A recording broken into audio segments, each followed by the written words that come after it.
नमस्कार दोस्तों, स्वागत है आप सभी का online offers do YouTube channel पर। इस वीडियो में हम बात करें कई बड़ी और लेटेस्ट अपडेट के बारे में जो कि संबंधित है एलटी ग्रेड को लेकर। जैसा कि दोस्तों आप जानते हैं, एलटी ग्रेड शिक्षक भर्ती के बारे में जैसे ही कोई नई और बड़ी जानकारी सामने निकल कर आती है तो सबसे पहले आप सभी को online offers do YouTube channel के माध्यम से दे दी जाती है। इस वीडियो में हम बात करेंगे कई नई और बड़ी अपडेट के बारे में जो कि संबंधित है एलटी ग्रेड शिक्षक भर्ती की एग्जाम डेट के बारे में। एग्जाम डेट के साथ साथ अगर बात की जाए एलटी ग्रेड में रिकॉर्ड आवेदन के बारे में, साथ ही हम बात करेंगे 2 दिन 2 पालियों में होगी परीक्षा। मुख्य परीक्षा के साथ साथ अगर बात की जाए और भी तमाम और बड़ी लेटेस्ट अपडेट के बारे में एक एक करके सारी अपडेट हम कवर करते हैं। चैनल को सब्सक्राइब करके बेल आइकन को दबा लें और वीडियो को लाइक कर दें जिससे कि आपको रियल ऑथेंटिक जानकारी ऑनलाइन अडॉफर स्टडी यूट्यूब चैनल के माध्यम से मिलती रहे। सीधे शुरुआत करते हैं मुद्दे की। आप जानते हैं कि एल टी ग्रेड शिक्षक भर्ती को लेकर आप सभी के लिए जब से आवेदन शुरू हुए हैं तभी से बहुत सारी समस्याएं भी शुरू हो गई हैं। एक तरफ उत्तर प्रदेश शिक्षा सेवा चयन आयोग के माध्यम से भर्तियों की परीक्षा नहीं करवाई जा रही है, तो वहीं दूसरी तरफ उत्तर प्रदेश लोक सेवा आयोग एक के बाद एक नई भर्ती को लेकर विज्ञापन निकाल रहा है। अभी हाल ही में आप सभी ने देखा कि उत्तर प्रदेश लोक सेवा आयोग ने एल टी ग्रेड का विज्ञापन जारी किया। जीआईसी प्रवक्ता को लेकर भी विज्ञापन आ गया। और जो जानकारी दी जा रही है आज ही के अलग अलग न्यूज़पेपर में भी आपको मिली होगी कि उत्तर प्रदेश लोक सेवा आयोग बहुत जल्द असिस्टेंट प्रोफेसर भर्ती को लेकर भी विज्ञापन जारी करने जा रहा है। लेकिन सबसे बड़ा जो सवाल बना हुआ था कि इन भर्तियों की जो परीक्षा है वो कब तक देखने के लिए मिलेगी, एल टी ग्रेड का एग्ज़ाम कब तक होगा। और जो उम्मीद थी कि एल टी ग्रेड शिक्षक भर्ती जैसे कि 7 साल बाद आई है तो इसमें इस बार बम्पर आवेदन भी होंगे। अब इसी को लेकर यहाँ पे आप सभी के सामने जो जानकारी वो देखने के लिए मिली है। पहले मैं आप सभी को बता दूं कि इस बार उत्तर प्रदेश लोक सेवा आयोग के माध्यम से बड़ी संख्या में आवेदन होने वाली परीक्षाओं की अगर बात की जाए तो अब तक का जो रिकॉर्ड था वो आर ओ को लेकर था। क्योंकि आर ओ में जितनी बड़ी संख्या में अभ्यर्थियों ने आवेदन किया था उतना ही बड़ा नुकसान आयोग को हुआ क्योंकि पेपर लीक हो गया था। अब आर ओ तो उन्होंने दोबारा करा लिया है, लेकिन उसके बाद में अब एल टी ग्रेड शिक्षक भर्ती आयोग के लिए एक नई चुनौती बनकर के आई है। क्योंकि इसमें आवेदन की संख्या बम्पर पदों पे हो चुकी है। मैं आपको दिखा भी देता हूँ।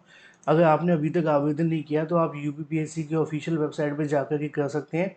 और आवेदन करने से पहले आपको क्या करना होगा, ओटीआर करना होगा। ओटीआर करने के लिए आप इस पर क्लिक करेंगे तो उसके बाद आपके सामने जो अगली विंडो है वो ओपन हो जाएगी। और अब अगर देखा जाए तो एल टी ग्रेड को लेकर और जीआईसी प्रवक्ता की विज्ञापन आ जाने के बाद से बड़ी संख्या में कहीं ना कहीं यहाँ पर जो रजिस्ट्रेशन है वो देखने के लिए मिले हैं। बड़ी चीज़ ये है कि जितने रजिस्ट्रेशन हुए हैं उतनी ही संख्या में ओटीआर जनरेटेड भी हो रहे हैं। यहाँ पे आप देखेंगे 29,08,372 ने आप सभी के सामने कहीं ना कहीं जो रजिस्ट्रेशन वो करवा लिया है, जिसमें से 29,08,353 को वैलिडेट भी कर दिया गया है। यानी कि फेक कम है, फेक तो बहुत ही कम है, 20-25 आप निकाल दो, बाकी सब ठीक है। इसके अलावा ओटीआर जो जनरेट हुआ है वो भी यहाँ पे आप सभी के सामने देखने के लिए मिलता है। सिर्फ 400 को हटा दिया जाए तो 2,90,000 के समथिंग यहाँ पे जो ओ टी आर है, सॉरी 29,07,955 के something O T R generate भी हो चुके हैं। अब इन आंकड़ों को अगर आप सही तरीके से समझ पाएँ तो आप ये देख सकते हैं कि एल टी ग्रेड की वैकेंसी आ जाने के बाद से तकरीबन यहाँ पे आप सभी के लिए 11 लाख से ज़्यादा ओ टी आर हो चुके हैं। हालांकि ओ टी आर और आवेदन में डिफरेंस है, लेकिन इसका मतलब ये नहीं है कि आवेदन नहीं होंगे। जितने ओ टी आर हो रहे हैं उसका मान करके चलिए कि 95% आपको आवेदन में देखने के लिए मिलेंगे। तो अब तक 11 लाख से ज़्यादा अभ्यर्थियों ने ओ टी आर करवा लिया है। एल टी ग्रेड की लास्ट डेट 28 तारीख रखी गई है। अभी कोर्ट में बहुत सारे मामले चल रहे हैं, चाहे बीएड को लेकर हो, टीईटी के बारे में हो या एज लिमिट के बारे में। अभी इन पर फैसले आना बाकी हैं और हो सकता है कि अगर इसमें अभ्यर्थियों के पक्ष में फैसला आता है तो चीज़ें बदल भी सकती हैं। यानी कि आवेदन में बदलाव भी हो सकता है और अभ्यर्थियों की संख्या बढ़ भी सकती है। तो तकरीबन 11 लाख के समथिंग आप सभी के सामने ओ टी आर हो चुके हैं अब तक एल टी ग्रेड शिक्षक भर्ती में। अब सवाल ये है कि एल टी ग्रेड शिक्षक भर्ती में अगर 11 लाख के समथिंग ओ टी आर हो गए तो आवेदन भी बड़ी संख्या में हो गए होंगे, है ना। तो विज्ञापन की मुताबिक जो परीक्षा है वो कब तक देखने के लिए मिलेगी। अगर आपने मेरे रेगुलर वीडियोस देखे होंगे तो मैंने आपको बताया भी था कि उत्तर प्रदेश लोक सेवा आयोग ने जो कहा था वो ये था कि अगर आवेदन की संख्या कम होती है तो वो कोशिश करेंगे कि परीक्षा को जल्दी से जल्दी करवा लिया जाए, यानी कि नवंबर में या दिसंबर तक कराने की कोशिश की जाएगी। अगर आवेदन की संख्या ज़्यादा जाती है, अब ज़्यादा का मतलब ये हो जाता है कि 8-9 लाख से ज़्यादा आवेदन, है ना? अगर 8-9 लाख से ज़्यादा आवेदन होते हैं तो ऐसी कंडीशन में उत्तर प्रदेश लोक सेवा आयोग को परीक्षा के लिए समय लेना पड़ेगा। अब ये आप कैसे भी समझ सकते हैं, क्योंकि बहुत सारे अभ्यर्थी नहीं चाहते हैं कि परीक्षा में समय लगे, क्योंकि पहले ही टीजीटी पीजीटी की परीक्षा में समय लगने की वजह से चीज़ें बदल चुकी हैं। लेकिन और अगर आवेदन की संख्या इसी तरीके से बढ़ती रही तो निश्चित तौर पे कहीं न कहीं आयोग को इस बात को लेकर विचार करना पड़ेगा कि परीक्षा के लिए उनको कितना समय लेना है, क्योंकि आप जानते हैं कि पिछली बार जब ये परीक्षा हुई थी तो 29 जुलाई 2022 में हुई थी, सॉरी 2018 में हुई थी। और जब 2018 में परीक्षा हो रही थी तो उस समय पर भी आयोग ने एक ही दिन में परीक्षा करवा ली थी, है ना? लेकिन वो चीज़ें अलग थी, आज की चीज़ें अलग हैं। आयोग को परीक्षा केंद्र बनाने के लिए अशासकीय सहायता प्राप्त विद्यालय या सरकारी विद्यालयों को ही परीक्षा केंद्र बनाना है। इससे पहले जो परीक्षा हुई थी वहाँ पे ऐसा कोई नियम नहीं था।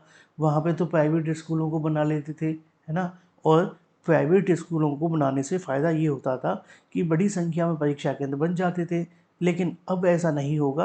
अब आने वाले समय के अंदर कोई भी परीक्षा केंद्र बनाया जाएगा तो वो सरकारी विद्यालय को ही बनाया जाएगा। ऐसी कंडीशन में 10 से ज़्यादा यानी कि 10-11 लाख अभ्यर्थियों की परीक्षा कराना आयोग के लिए आसान काम नहीं होगा, क्योंकि एलटी ग्रेड की भर्ती को लेकर अगर बात की जाए तो बड़ी संख्या में ऐसे अभ्यर्थी हैं जो इससे ज़्यादा संख्या में बेरोजगार बैठे हैं।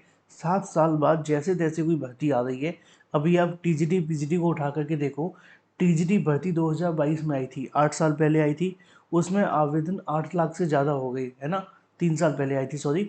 लेकिन उसमें आवेदन 8 लाख हो गए, तो एलटी ग्रेड के अंदर तो और बढ़ेंगे। और अभी तो आप देखते जाओ चीज़ें और बदलने वाली हैं। हालाँकि अभी कोर्ट में जो मामले चल रहे हैं उन पर डिसीज़न आना बाकी है। अगर उसमें कोई बदलाव होता है तो चीज़ें और ज़्यादा बदल जाएँगी। जैसे कि एज लिमिट में अगर हुआ तो निश्चित तौर पे कहीं न कहीं एज लिमिट की वजह से अभ्यर्थियों को और मौका मिल जाएगा, तो आवेदन बढ़ेंगे। लेकिन ये चीज़ें बाद में डिसाइड होंगी। जो मुख्य बात है वो ये है कि इस परीक्षा को हो सकता है कि आयोग 2 दिन और 2 पालियों में करवा ले। बाकी डिपेंड करेगा आवेदन की संख्या पर। परीक्षा कब तक होगी? नवंबर-दिसंबर के बाद ही होगी, पहले नहीं हो पाएगी, ये सच है, क्योंकि आवेदन ज़्यादा है। दूसरी चीज़, मुख्य परीक्षा को ख़त्म करने के लिए अभ्यर्थी मांग कर रहे हैं। नियम को वापस लिए जाने की भी मांग की जा रही है। बहुत सारे अभ्यर्थियों ने इसको लेकर आयोग पे ज्ञापन भी दिए। कुछ अभ्यर्थियों ने इसको लेकर कोर्ट जाने की भी तैयारी की। लेकिन लग नहीं रहा कि कोर्ट जाने से कोई फ़ायदा होगा, क्योंकि जो नियम बनाया गया है वो सरकार के माध्यम से, शासन के माध्यम से है। तो अगर ऐसे में शासन पर दबाव बनाया जाए तभी संभव होगा। पुलिस भर्ती में आपने देखा था अभ्यर्थियों ने दबाव बनाया सरकार के ऊपर, एज लिमिट में छूट मिल गई। लेकिन एलटी ग्रेड में अभ्यर्थी एकजुट नहीं है और यही वजह है कि किसी को कोई छूट नहीं मिली है। अगर ये एकजुट होते तो छूट 100% मिल जाती। Thank you for watching this video.